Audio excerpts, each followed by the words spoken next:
आसान नहीं था।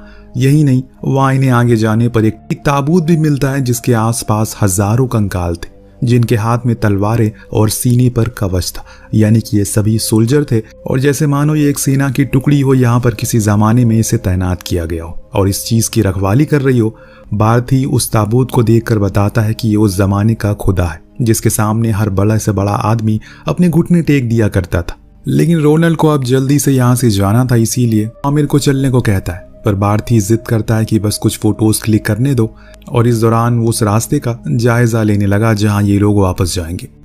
उसके दोनों साथी तो पीछे ही रह गए और इसीलिए जब वो वापस आया तो देखा कि वो दोनों उसी ताबूत को खोलने की कोशिश कर रहे हैं। उसने फौरन उन्हें रोका और कहा कि ये तबाही का कारण बन सकता है, ऐसा मत करो। लेकिन उन दोनों को खजाने की लालच थी और इसीलिए उन्होंने उसे खोलना जारी रखा और आमिर को धमकाया भी, अगर उसने किसी को कुछ बताया तो बहुत बुरा होगा। यहाँ जो प्राचीन पत्थर लुइस को उस कंकाल के पास मिला था, उसने उसी की मदद से उस ताबूत को खोल दिया। उसके अंदर बेशकीमती हीरे थे जिन्हें देखकर वो दोनों हैरत में थे, बहुत खुश होते हैं वो।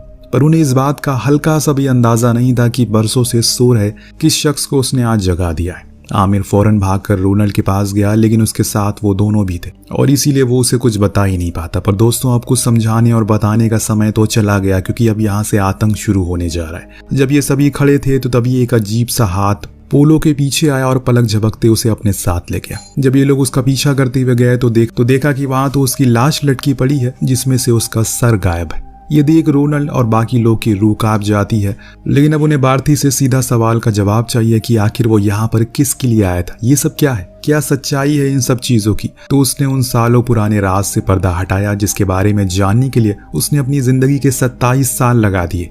दरअसल उसका कहना था कि आज से हजारों साल पहले एक ह्यूमन सिविलाइजेशन हुआ करती थी जो कि ऐसे ईश्वर को मानती थी जो कि उससे भी पुराने थे, लेकिन बाद में वही ईश्वर उनकी मौत का कारण बनने लगे और इसीलिए उन्होंने इस गुफा को खोदा, 1000 फीट नीचे एक गुफा, फिर उसे बंद कर दिया। यहाँ बात उसी राक्षस की हो रही है जो उस ताबूत में बाहर आया था, जो कि एक कैद खाना है, पर इंसान की लालच आज फिर उसकी मौत का कारण बन गई। और इतने में इन्हें याद आता है कि इनका एक साथी तो अकेले ही है। सभी भागते हुए उसके पास गए, लेकिन तब तक बहुत देर हो चुकी थी, क्योंकि उस राक्षस ने उसे जकड़ लिया और सभी के सामने ही उसकी हथेलियों को खींचकर बाहर निकाला। अपने साथी को मरता हुआ देखकर रोनल को बहुत गुस्सा आता है, पर जब तक वो उसके करीब जाता उसे मारने के लिए वो जा चुका